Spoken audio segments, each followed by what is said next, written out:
Saudações, caros alunos do oitavo ano do ensino médio.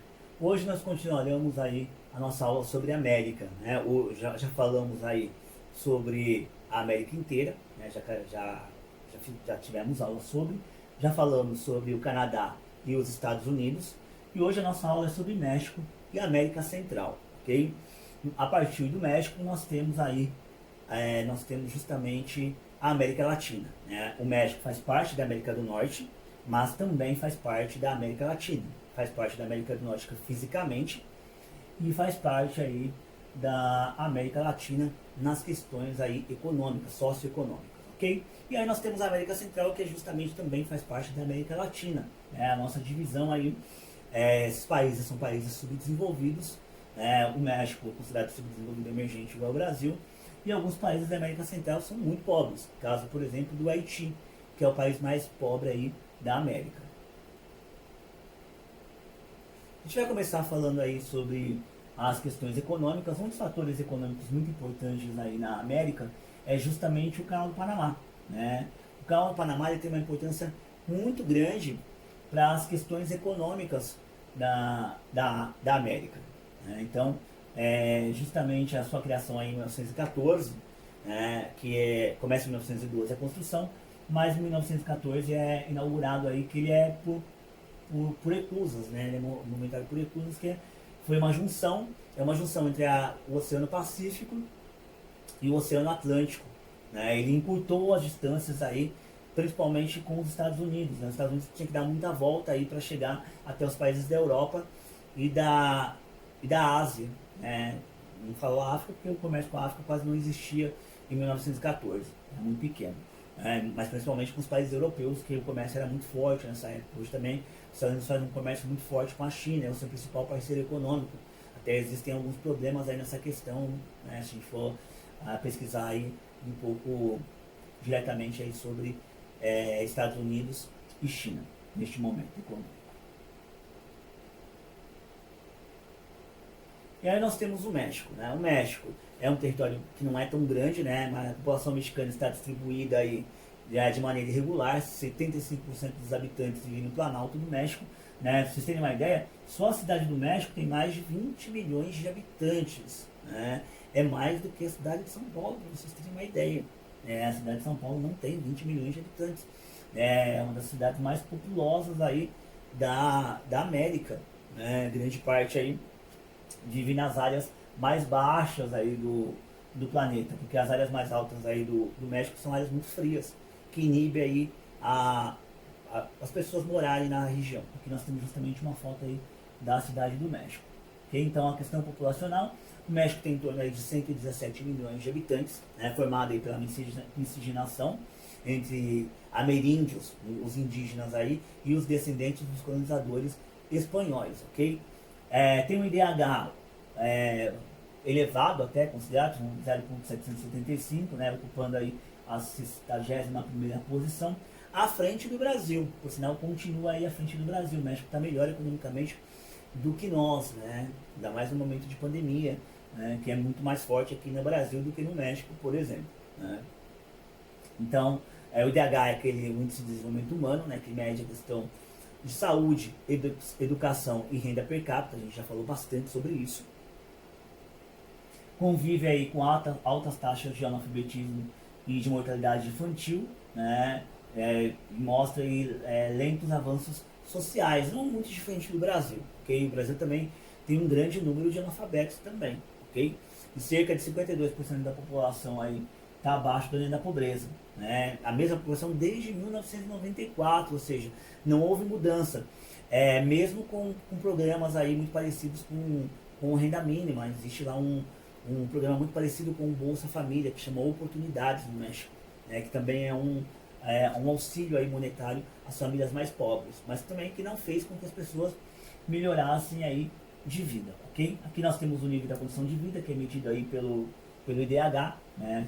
Mais escuro, melhores condições de vida, e mais claro, piores condições de vida aí na cidade, no México. Aqui nós temos a pirâmide etária. A pirâmide etária é aquilo que mede a quantidade de habitantes por sexo, né? Homens e mulheres, a cada 4 anos aí há uma grande concentração aí de... E vocês podem perceber que a variação é muito pequena, como o Brasil também está meio que quase igualitário ali no número de homens e de mulheres, um pouquinho a mais de mulheres do que homens no nosso país, são 105 milhões de mulheres e em torno de 103 aí, 115 milhões de mulheres, desculpa, tá? E um pouco menos aí de homens, 115? Não, 108, desculpa. 108 milhões de mulheres e mais ou menos aí 107 milhões de homens. É uma diferença de 1 milhão a 1 milhão e meio de habitantes aí entre os dois grupos.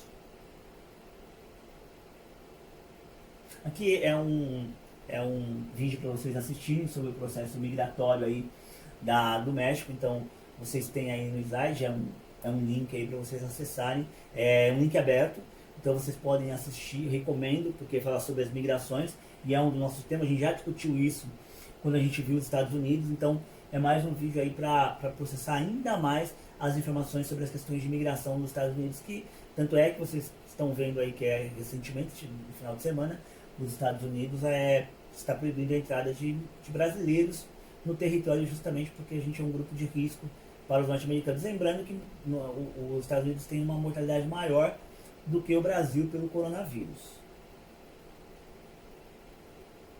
A economia aí tem crescido muito nos últimos anos, graças a investimentos estrangeiros, principalmente dos Estados Unidos. Os Estados Unidos investem muito aí no México, óbvio, mão de obra barata, então muitas indústrias dos Estados Unidos hoje também estão no México. Né? Eles têm aí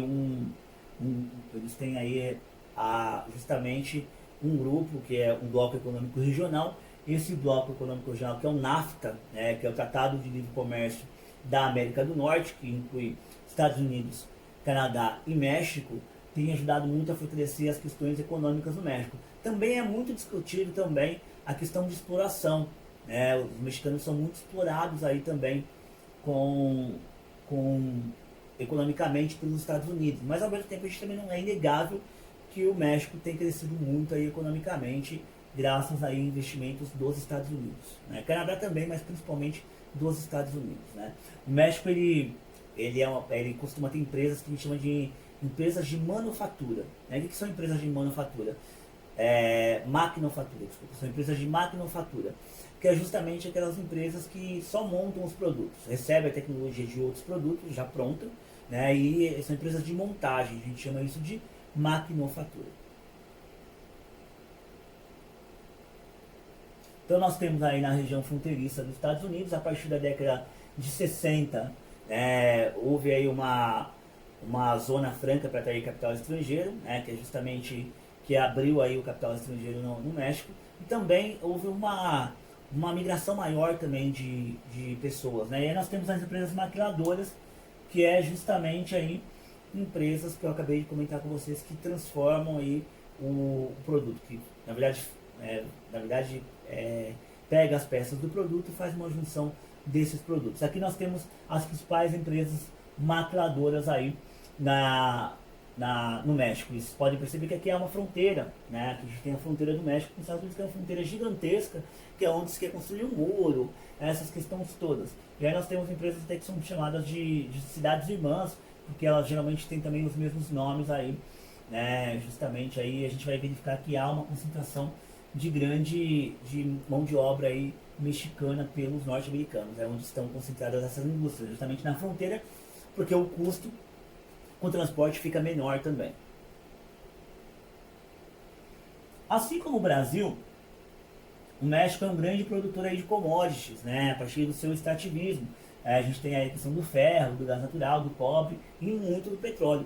O México é um grande produtor de petróleo aí no mundo, né? Tem até o Golfo do México, que é muito famoso aí justamente pela questão petrolífera. É um dos maiores, era até hoje, na verdade, o maior vazamento de óleo em área marítima.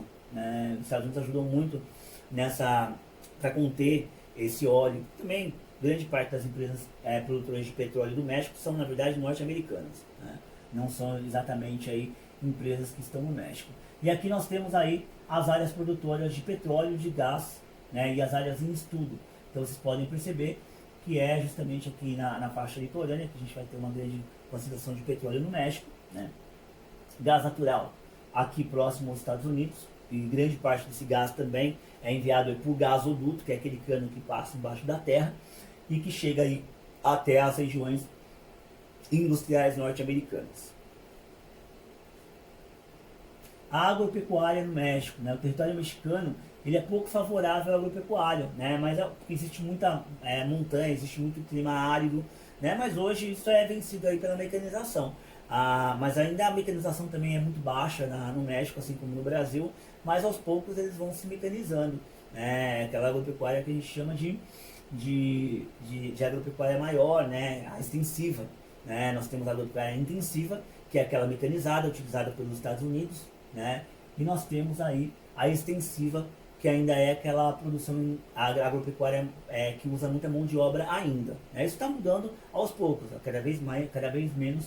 temos cada vez menos pessoas nas áreas rurais do planeta.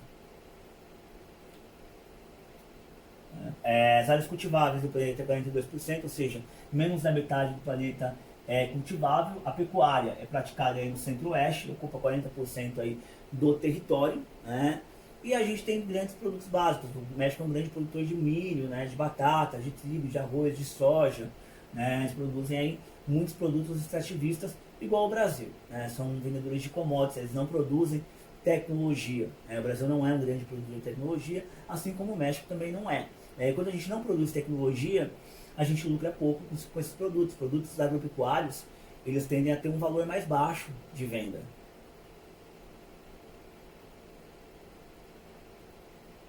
Turismo, né? O México recebe anualmente aí 20 milhões de turistas, né? A maioria estadunidenses e europeus, justamente aí Cancún é uma área muito famosa, e Riviera Maya também é uma área muito famosa aí do México, uma área que recebe muitos turistas, principalmente no verão, né? O verão deles é muito famoso, né? É uma área muito quente, aí quase o ano inteiro, para falar a verdade, é uma área muito quente.